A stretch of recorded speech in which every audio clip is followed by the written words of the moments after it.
अस्सलाम वालेकुम। 9th class, lecture number 18, 9th physics. Topic of discussion today pressure and atmospheric pressure. Pressure के बारे में बच्चे हम स्टडी करेंगे और एटमॉस्फेरिक प्रेशर के बारे में स्टडी करेंगे। तो प्रेशर के बारे में कुछ चीज़ें हैं, ज़रा देखेंगे। Press a pencil from its and between the palm. The palm pressing the tip feels much more pain than the palm pressing its blunt end. वो एक एक्टिविटी दे रहा है आपको करने के लिए, वो आप परफॉर्म करेंगे। क्या एक्टिविटी है? Press a pencil from its ends between the palm. ये सपोज करें हमारे पास एक पेंसिल है, इसके दो एंड्स हैं, एक हमारे पास ये टिप वाला और एक हमारे पास ये ब्लंट एंड। ब्लंट एंड जिसका एरिया ज़्यादा है और टिप वाला एंड जिसका एरिया जो है वो हमारे पास स्मॉल है। इसको हमने प्रेस करना है अपनी पाम के ऊपर, हथेली के ऊपर।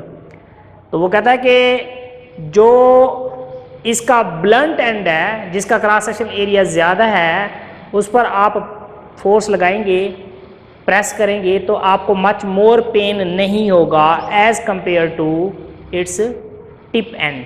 अब ये टिप है, इसके ज़रिए आप प्रेस करेंगे तो आपको मच मोर पेन होगा। ये एक्टिविटी आप खुद भी कर सकते हैं। मैंने तो ब्लंट एंड से इसको प्रेस किया है तो मुझे मच मोर पेन नहीं हुआ। यहाँ से आप लोग एक्सपेरिमेंट करेंगे, टिप वाली एंड से आप प्रेस करके चेक करेंगे कि आपको पेन होता है या नहीं होता। तो ये एक एक्टिविटी है, ज़रा देखेंगे आप लोग। Press a pencil from its ends between the palm pressing the tip feels much more pain than the palm pressing its blunt end. Blunt and की निस्बत इसकी टिप जो है मच मोर पेन करेगी। इसकी वजह है, रीज़न है, ज़रा देखेंगे हम। We can also push a drawing pin into a wooden board by pressing its our thumb.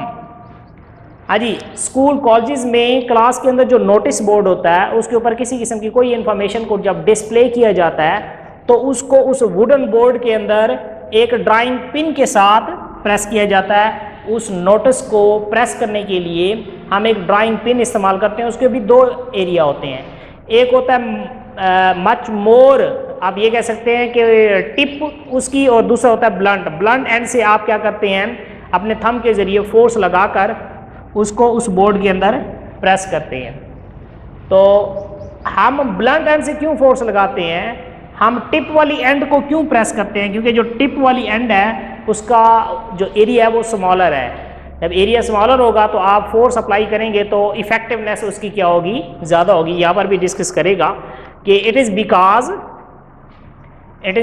The force we apply on the drawing pin is confined just at a very small area. जो हम force apply कर रहे हैं small area के ऊपर कर रहे हैं, जिससे क्या होगा, under its tip. In these examples we find that effectiveness of small force is increase if the effective area of force is reduce. Effective area reduce कर देंगे तो इफेक्टिवनेस जो है, उसका इफेक्टिव जो है एरिया वो क्या हो जाएगा, हमारे पास बढ़ जाएगा। इफेक्टिवनेस जो है ना वो बढ़ जाएगी। कैसे? जब आपके पास टिप वाली एंड होगी उसका एरिया कम है, आप फोर्स लगाएंगे तो ये ज़्यादा प्रेस करेगा, इफेक्टिवनेस इसका बढ़ जाएगा। अगर आप उसकी टिप वाली साइड से फोर्स लगाने की कोशिश करेंगे तो एक तो आपको मच मोर पेन होगा और दूसरा ये होगा कि उसका जो ब्लंट एंड है वो भी इफेक्टिवनेस उसका नहीं होगा। तो एक्चुअली ये रिप्रेजेंट करना चाह रहा है प्रेशर को दोनों एग्जांपल्स में, एक वुडन बोर्ड वाली और एक हमारे पास ये पेंसिल वाली। क्या कि जब आप किसी क्रॉस सेक्शन एरिया के ऊपर आप फोर्स लगाते हैं तो उसका इफेक्टिवनेस होता है, फोर्स पर यूनिट एरिया जो है वो एक्चुअली प्रेशर को रिप्रेजेंट करता है। तो इसकी प्रॉपर डेफिनेशन ज़रा देखेंगे। The force acting normally per unit area on the surface of a body. कि आप नॉर्मली फोर्स लगा रहे हैं, परपेंडिकुलरली फोर्स लगा रहे हैं किसी भी बॉडी के एरिया के ऊपर, तो आप नॉर्मली फोर्स जो उस एरिया के ऊपर लगा रहे हैं, actually you are exerting pressure, आप प्रेशर को एक्सर्ट कर रहे हैं। इसलिए the force acting normally per unit area on the surface of a body.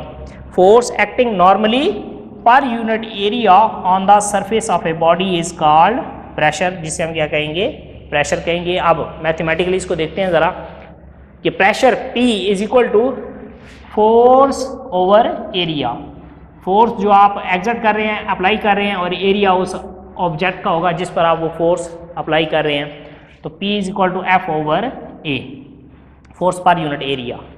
अब ये जो फोर्स पर यूनिट एरिया जो हमारे पास है, जिसे हम प्रेशर कह रहे हैं, pressure is a scalar quantity. हमारे पास स्केलर क्वांटिटी है, इसका यूनिट क्या बनेगा, फोर्स को हम मेजर करते हैं न्यूटन के अंदर, एरिया जो है उसका यूनिट होता है मीटर स्क्वायर, तो ये बनेगा newton per metre square which is equal to pascal. यहाँ पर भी आप कह सकते हैं न्यूटन, एरिया को लेंगे हम मीटर स्क्वायर में, newton per metre square which is equal to pascal. इसका मतलब है 1 newton per metre square that's equal to 1 pascal. आप इसको पास्कल भी कह सकते हैं या न्यूटन पर मीटर स्क्वायर भी कह सकते हैं। तो एमसीक्यूज में भी पूछा जाएगा 1 newton per metre square is equal to 1 pascal. तो नेक्स्ट हमारे पास है एटमॉस्फेरिक प्रेशर। कि एटमॉस्फेरिक प्रेशर क्या है हमारे पास, earth is surrounded by a cover of air. हमारी जो अर्थ है ये कवर ऑफ एयर से सराउंड की हुई है, हवा ने इसको घेरा हुआ है, इज कॉल्ड एटमॉस्फेयर, जिसे हम क्या कहेंगे, एटमॉस्फेयर।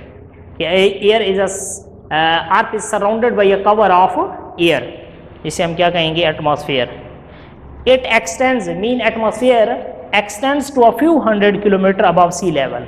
सतह समंदर से ये फ्यू 100 किलोमीटर तक है एटमॉस्फेयर। उसके बाद क्या है जी, space, where there is no air, जहाँ तक हवा होगी हम कहेंगे कि वो हमारा एटमॉस्फेयर है, और जहाँ पर हवा नहीं होगी वहाँ पर स्पेस स्टार्ट हो जाएगी, देयर इज नो एयर। अब बेस्ट एग्जांपल यहाँ पर एक्सप्लेन किया बुक वाले ने, क्या कि just as certain sea creatures live at the bottom of ocean, we live at the bottom of a huge ocean of air.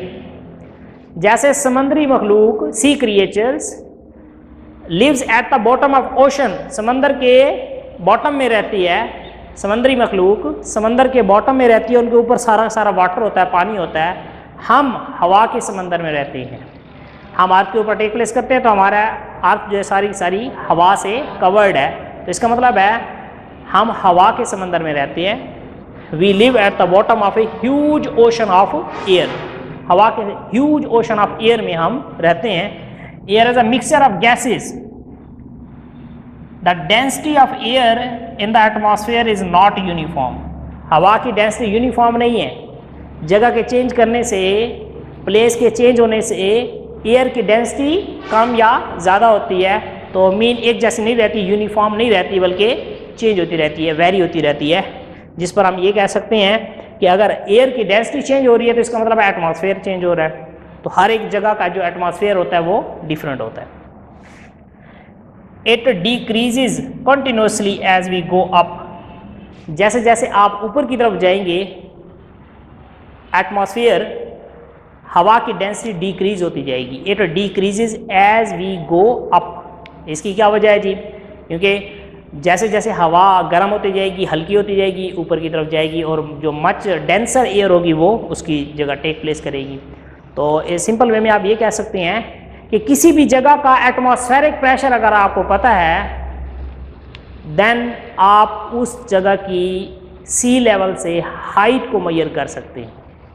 क्यों? क्योंकि ये जैसे जैसे आप सी लेवल से अपवर्ड डायरेक्शन में जाएंगे तो एयर की डेंसिटी डिक्रीज होती जाएगी, एटमॉस्फेयर जो है वो डिक्रीज होता जाएगा हमारा। तो कहीं पर अगर आपको एटमॉस्फेरिक प्रेशर का पता है, एटमॉस्फेयर का पता है कि कितना है यहाँ पर एटमॉस्फेरिक प्रेशर, तो आप वहाँ सी लेवल से उसकी हाइट को मेजर कर सकते हैं। इसके लिए डिफरेंट किस्म के इंस्ट्रूमेंट वगैरह यूटिलाइज होते हैं, यूज़ किए जाते हैं। और ये डायग्राम है हमारे पास एक कि जो अर्थ है हमारे पास, इसमें जो एयर का जो प्रेशर होता है ऑल डायरेक्शंस में इक्वली होता है, और एटमॉस्फेरिक प्रेशर भी इसके ऊपर जो है ऑल डायरेक्शंस में इक्वली लगता है। इसकी एग्जांपल्स हैं कि साइड बॉक्स में है कि एक लड़की वो 100 बबल्स बना रही है। 100 बबल्स बनाती है तो वो स्फेरिकल शेप में क्यों बनते हैं? क्यों? क्योंकि उसके ऊपर एटमॉस्फेरिक प्रेशर ऑल डायरेक्शन लगता है। इसलिए जैसे ही वो एयर फिल आउट करेगी उसके अंदर, तो वो जो बबल्स बनेंगे वो स्फेरिकल शेप में बनेंगे। या बैलून के अंदर आप एयर फिल करते हैं तो वो ऑल डायरेक्शंस में क्यों एक्सपैंड होता है? इसलिए कि ऑल डायरेक्शंस में जो एटमॉस्फेरिक प्रेशर होता है वो इक्वली लग रहा होता है, इसलिए वो ऑल डायरेक्शंस में एक्सपैंड होता है। ये नहीं है कि आप बैलून के अंदर एयर को फिल करें, पहले वो एक तरफ से एक्सपैंड हो, फिर दूसरी तरफ से एक्सपैंड हो, फिर तीसरी तरफ से, फिर चौथी तरफ से, नहीं, बल्कि at the same time all directions में इक्वली तौर पे वो एक्सपैंड होगा। और इसी तरह से कि एटमॉस्फेरिक प्रेशर ऑल डायरेक्शंस में इक्वली लगता है, इसके लिए हमारे पास एक एक्सपेरिमेंट दिया हुआ है, वो ज़रा देखेंगे आप लोग। और वो एक्सपेरिमेंट क्या है कि आप एक इम्प्टी कैन लेंगे, आपके पास एक इम्प्टी कैन होगी यूं, जिसका लिड होगा, हमारे पास ढक्कन होगा।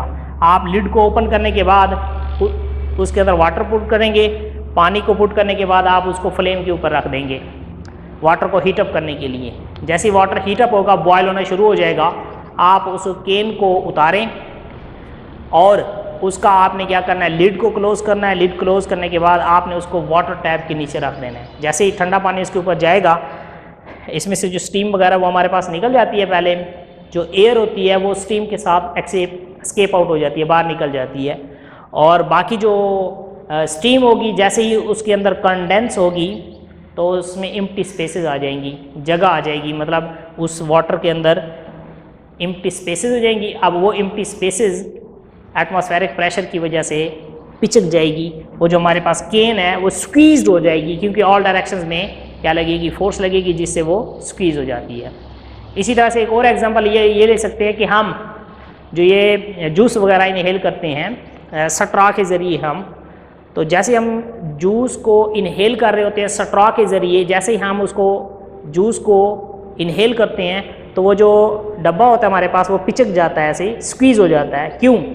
क्योंकि वहाँ का एटमॉस्फेरिक प्रेशर डिक्रीज होता है, बाहर वाला एटमॉस्फेरिक प्रेशर उसको क्या कर देता है, प्रेस कर देता है। तो ये भी हमारे पास एक एटमॉस्फेरिक प्रेशर की एग्जांपल होगी।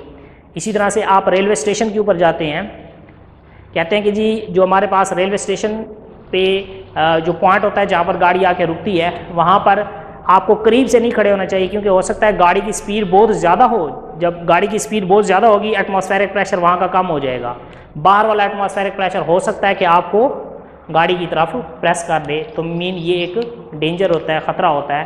तो इसलिए हमें मना किया जाता है कि हमें प्लेटफॉर्म के ऊपर नहीं खड़ा होना चाहिए, बल्कि थोड़ा दूर खड़ा होना चाहिए। तो ये भी हमारे पास एक बेस्ट एग्जांपल है। तो ये बच्चे आप अच्छे तरीके से लेक्चर को रेडी करेंगे, इंशाल्लाह हम next time next lecture discuss करेंगे। अल्लाह हाफिज़।